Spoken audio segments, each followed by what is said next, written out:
Hi hello நண்பா எல்லாருக்கும் வணக்கம். ஸோ நம்ம இன்னைக்கு இந்த வீடியோவில் எந்த டாப்பிக்கை பற்றி டிஸ்கஸ் பண்ண போகிறோம் அப்படின்னா, இந்த கிரெடிட் கார்டு அப்படின்னு சொல்கிறாங்க. நான் இதை பற்றி ஆல்ரெடி ஒரு வீடியோ போட்டிருக்கேன். பட் இருந்தாலும் இப்போ ஒரு நியூஸ் வந்ததுனால அது ரிலேட்டடாக நான் வந்து கிரெடிட் கார்டை பற்றி எக்ஸ்பிளைன் பண்ணலான்னு இருக்கேன். So first of all credit கார்டுங்கிறது என்ன அப்படின்னா, ஒரு கடன் கொடுக்கும் அட்டைன்னே சொல்லலாம். அதாவது ஒரு கடனை நீங்கள் வாங்குறீங்க, இந்த செர்டைன் பீரியட் ஆஃப் டைம்க்குள்ள அந்த கடனை கட்டுனா அது இன்ட்ரெஸ்ட் இல்ல. இன்கேஸ் நீங்க அந்த செர்டைன் பீரியட் ஆஃப் டைம்க்குள்ள அந்த கடனை கட்ட முடியல அப்படின்னா, அந்த இடத்துல இன்ட்ரெஸ்ட் வந்துருது. ஸோ அந்த ஒரு சில பேங்க்ஸோட கிரெடிட் கார்ட்ஸ வந்து என்ன அப்படின்னா, அதாவது ஒரு சில பேங்க்ஸ் வந்து மெயின்டனன்ஸ் ஃபீஸ், ஆனுவல் மெயின்டனன்ஸ் ஃபீஸ்ன்னு வாங்குறாங்க. ஒரு சிலர் அத வாங்க மாட்டேங்கிறாங்க. பிகாஸ் ஒரு சில பேங்க்ஸோட ரூல்ஸ் அண்ட் ரெகுலேஷன்ஸ பொறுத்து. பட் இப்போ என்ன நியூஸ் வந்துச்சு கிரெடிட் கார்டை பற்றி அப்படின்னா, இந்தியாவில் கிரெடிட் கார்டை யூஸ் பண்ணி மட்டும் 3,00,000 கோடி கடன் வாங்கப்பட்டிருக்கு அப்படிங்கிற ஒரு ஸ்டேட்மெண்ட் வந்திருக்கு. ஸோ இதில் என்ன ஆச்சரியமாக பார்க்க முடியும் அப்படின்னா, இதுக்கு முன்னாடி வரைக்கும் இந்த கிரெடிட் கார்டை அதிகமாக யாருமே யூஸ் பண்ணதில்லை. அதாவது கொடுத்தாலும் அதை வந்து வாங்கி யூஸ் பண்ணுற அளவுக்கு யாருக்குமே இல்லை. பட் இப்போ என்னன்னா, கிரெடிட் கார்டுடைய தேவைகள் அதிகமாயிருக்கு. மக்களுடைய வாங்கும் பழக்கம். அதாவது ஒரு 30 நாள், 45 நாள் வந்து வட்டி இல்லா கடன் அப்படின்னு சொல்லி குடுக்குறாங்க. ஆனா, பிஹைண்ட் த கார்டுக்கு பின்னாடி இருக்கக்கூடிய அந்த சூட்சமத்த சொல்ல மறந்துடுறாங்க. என்ன அப்படின்னா, அந்த கடனை திருப்பி கட்ட முடியலைன்னா, அதிகபட்ச வட்டிகள் இருக்கு. நீங்க வாங்குன கடன் 3 மாசம், 4 மாசத்துக்குள்ள டபுள் ஆகறதுக்கான பாசிபிலிட்டி இருக்குது அப்படிங்கிறத எந்த ஒரு பேங்க்கும் வெளிப்படையா சொல்கிறது கிடையாது. அத அதாவது என்னன்னா, வாங்குங்க. இன்கேஸ் உங்களுக்கு யூஸ் இருந்தா யூஸ் பண்ணுங்க.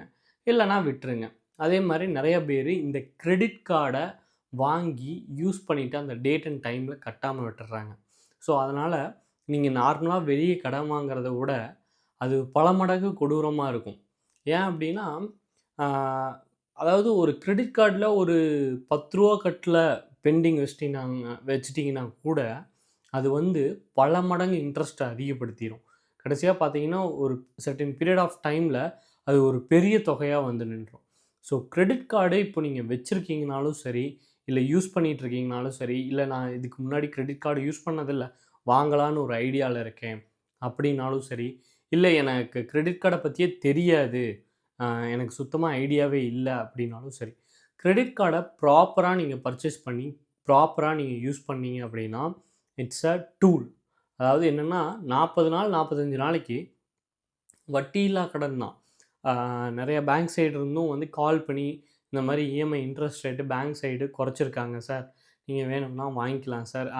அதாவது நீங்க ஸ்பெண்ட் பண்ண அமௌண்ட்ட வந்து அதாவது கிரெடிட் கார்ட்ல டோட்டலா இப்போ ஒரு 50,000 லிமிட் தராங்கன்னு வச்சுக்கங்களேன். அந்த அமௌண்ட்ட வந்து இப்ப நீங்க ஸ்பெண்ட் பண்ணிர்றீங்க. அதாவது ஏதாவது பொருள் வாங்குறதுக்கோ, இல்ல பெட்ரோல் பங்க்ல பெட்ரோல் போடுறதுக்கோ, இல்ல வந்து ஏதாவது எலக்ட்ரானிக்ஸு, டிவி, ஃப்ரிட்ஜ் இந்த மாரி ஏதாவது கிரெடிட் கார்ட்ல எடுத்துடுறீங்க அப்படின்னாலும், ஓகே. இந்த அமௌண்ட்ட நீங்க அந்த டியூ டேட்க்குள் முன்னாடி கட்டணும். அதாவது அந்த டியூ டேட்க்குள்ள அதாவது பார்த்தீங்கன்னா, அந்த டியூ டேட்டோட எண்ட் டேட் ஒண்ணு குடுத்துருவாங்க. ஸ்டேட்மெண்ட் ஜெனரேட் ஆனதுலேருந்து உங்களுக்கு 15 நாள் மினிமம் 15 நாள் கிடைக்கும். மேக்ஸிமம் ஒரு 20, 25 நாள் வரைக்குமே கிடைக்கும் உங்களுக்கு. ஸோ, அந்த செர்டைன் பீரியட் ஆஃப் டைம்க்குள்ள நீங்க அந்த ஸ்டேட்மெண்ட்ல எவ்வளோ நீங்க ஸ்வைப் பண்ணியிருக்கீங்களோ, அந்த அமௌண்ட்ட டோட்டலா பே பண்ண பாருங்க. அவிங்களே கால் பண்ணி கூட கேட்பாங்க. இந்த மாரி வந்து ஆம் அ பேங்க் சைடு இருந்து கூட கால் பண்ணி என்ன பண்ணுவாங்க அப்டின்னா, இந்த மாரி உங்களோட இஎம்ஐ அமௌண்ட் இருக்கு சார். நீங்க வந்து அத இதில மாத்திக்கிறீங்களா? இஎம்ஐயா மாத்திக்கிறீங்களா? உங்களுடைய அமௌண்ட் கிரெடிட் கார்ட்ல ஸ்பெண்ட் பண்ண அமௌண்ட் இருக்கு. நீங்க அத இஎம்ஐயா மாத்திக்கிறீங்களா? அப்டின்னு கூட கேட்பாங்க. பட் நீங்க அந்த அமௌண்ட்ட ஃபுல்லா செட்டில் பண்ற வரைக்கும் ஆ இன்ட்ரெஸ்ட்டு கிடையாது. இது சப்போஸ் நீங்க அத வந்து இஎம்ஐயா கன்வெர்ட் பண்ணிட்டீங்க அப்டின்னாவே, ஆட்டோமேட்டிக்கா இன்ட்ரெஸ்ட் அதிகமாயிடும். ஸோ, முடிஞ்ச அளவுக்கு அமௌண்ட்ட ஃபுல்லா கட்ட பாருங்க. நீங்க ஸ்பெண்ட் பண்ற அமௌண்ட்ட ஃபுல்லா கட்ட பாருங்க. அந்த டியூ டேட்க்குள்ள.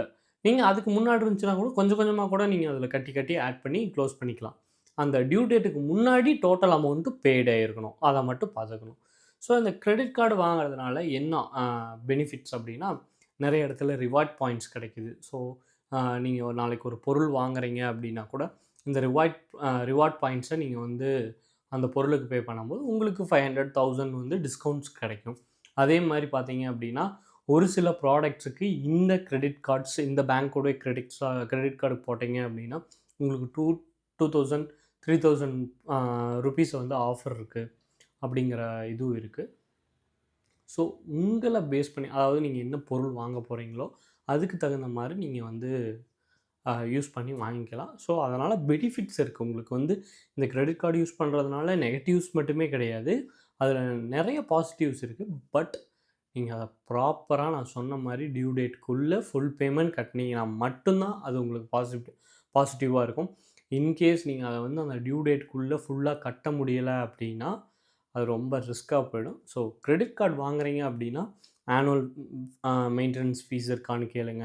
அதே மாரி பார்த்தீங்கன்னா, கிரெடிட் கார்டுக்கு அ எனி அதர் ஹிடன் சார்ஜஸ் இருக்கான்னு கேளுங்க. அதுக்கப்புறம் பார்த்தீங்கன்னா, கிரெடிட் கார்டோட பில் டேட் என்ன என்ன டேட் வரும்? அ அதுக்கப்புறம் வந்து டியூ டேட் அதாவது டியூ டேட் பார்த்தீங்கன்னா, உங்களுக்கு வந்து uh based on your spending due date will be vary. So அந்த மாரி மாறிக்கிட்டே இருக்கும். பட் உங்களோட பில்லிங் அ என்ன டேட்ல நடக்கும் அப்படிங்கிறது தெரிஞ்சுக்கங்க. இன்னொரு ஈஸியான ஒரு ட்ரிக் என்ன அப்படின்னா, இந்த கிரெடிட் கார்டுக்கு உங்களுக்கு எவ்ரி மந்த் 15த் வந்து பில்லிங் டேட். அதாவது 1ஆம் தேதியில ஆரம்பிச்சு 15ஆம் தேதி வரைக்கும் நீங்க ஸ்பெண்ட் பண்ற அமௌண்ட் எல்லாமே 15ஆம் தேதி பில் பண்ணி உங்களுக்கு 16ஆம் தேதி மெயில்ல வந்துரும்.